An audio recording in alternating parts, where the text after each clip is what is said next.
Schizophrenia से पीड़ित व्यक्ति लिखते समय दाईं और बाईं ओर अक्षरों का झुकाव रखते हैं। यह दर्शाता है कि लिखते समय उस व्यक्ति का वास्तविकता से लगातार जुड़ाव नहीं रहा है। पार्किंसन डिजीज की व्यक्ति की लिखावट बहुत छोटी और तंग होती है, जिसे माइक्रोग्राफिया कहा जाता है। शोध में दावा किया गया है कि लिखावट स्वास्थ्य की पहचान होती है। जैसे हाई ब्लड प्रेशर के जूझ रहे व्यक्ति की लिखावट कभी ज़्यादा दबाव के साथ बहुत गहरी हो जाती है तो कभी बहुत हल्की। लिखने के शुरुआती चरण में लड़कियों की अपेक्षा लड़कों को लिखावट की समस्या अधिक होती है। जब भी कोई नया विषय या जानकारी पढ़ना, समझना, याद करना हो तो उसे छोटे छोटे भागों में बांट कर पढ़ें। इससे दिमाग आसानी से वह जानकारी याद रख पाएगा। यह प्रक्रिया चंकिंग कहलाती है। एक समय में एक विषय पर फोकस किया जाए तो दिमाग उस विषय को तेजी से ग्रहण करता है। यहाँ कहा जा सकता है कि दिमाग एक कंप्यूटर की तरह काम करता है। जितने ज़्यादा ऐप खुले रहेंगे कंप्यूटर उतना ही धीरे चलेगा। उसी तरह जितने ज़्यादा विषय पर एक साथ कवर करने की कोशिश करेंगे दिमाग उतने धीरे उसे समझ पाएगा। दुनिया में सबसे ज़्यादा होमवर्क चीन के स्कूलों में दिया जाता है।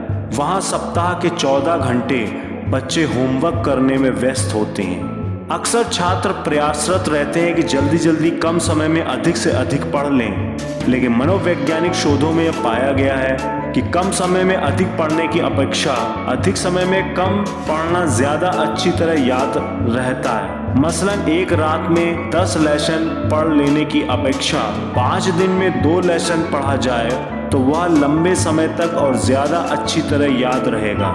किसी विषय के संबंध में जल्दी पढ़ना हो तो प्रारंभ और अंतिम पैराग्राफ पहले पढ़िए, फिर बीच का।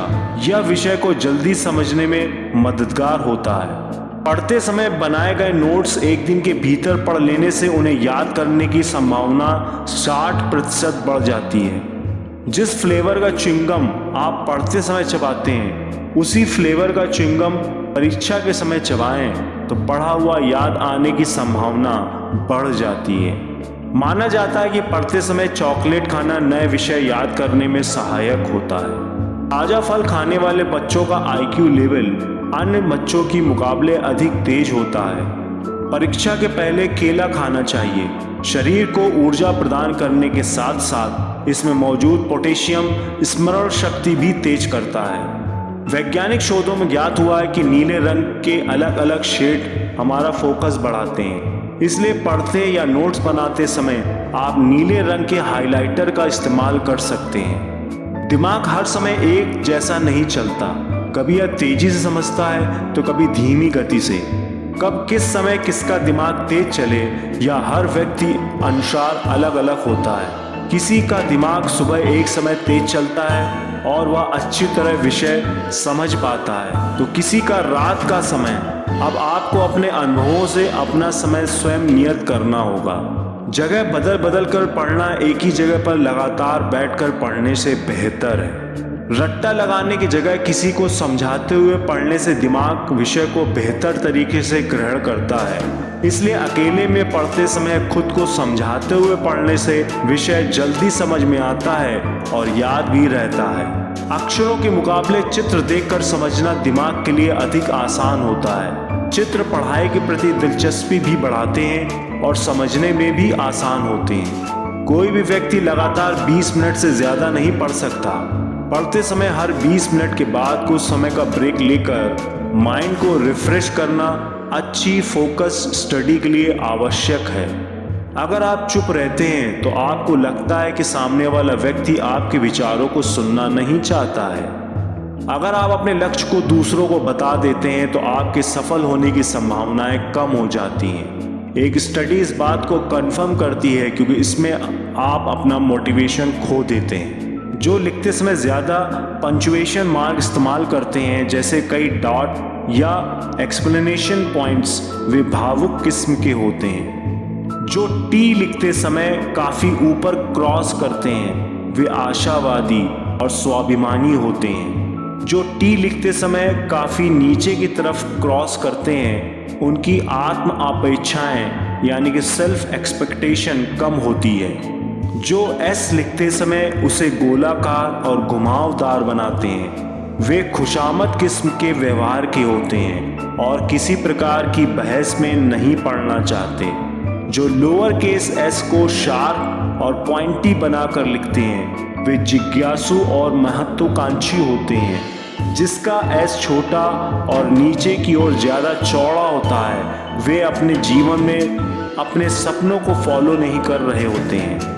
जल्दी जल्दी और तेज लिखने वाले अधीर होते हैं, वहीं धीरे लिखने वाले व्यवस्थित, सुविचारित और सुनियोजित होते हैं। जो कलम पर अत्यधिक दबाव डालकर लिखते हैं वे कहीं न कहीं तनावग्रस्त होते हैं। जो कलम पर हल्का दबाव डालकर लिखते हैं वे दूसरों के प्रति अधिक सहानुभूति रखने वाले होते हैं। सिग्नेचर के नीचे लाइन खींचना दर्शाता है कि व्यक्ति के भीतर आत्मसम्मान की अत्यधिक भावना है। जो कैपिटल आई को अन्य कैपिटल अक्षरों से ज़्यादा बड़ा लिखते हैं वे अहंकारी, अभिमानी होते हैं। लिखावट में छोटे अक्षरों अंतर्मुखी होने और बड़े अक्षरों बहिर्मुखी होने का संकेत है।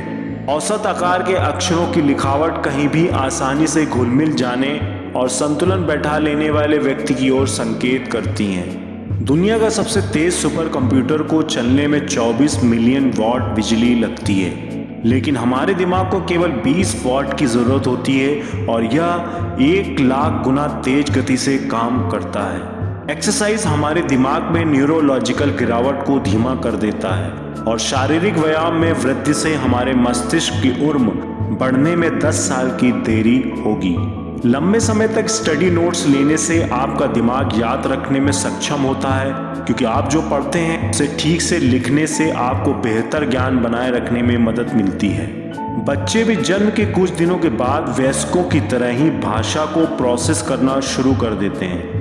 मनोवैज्ञानिकों ने यह भी पाया है कि नीला रंग भूख को कम करने का काम कर सकता है। जब हम वास्तव में खुश होते हैं तो हम चिल्लाते हैं और हमारे मस्तिष्क में हाइपोथैलेमस अच्छे सुख और दुख के बीच अंतर नहीं कर पाता है। धन्यवाद।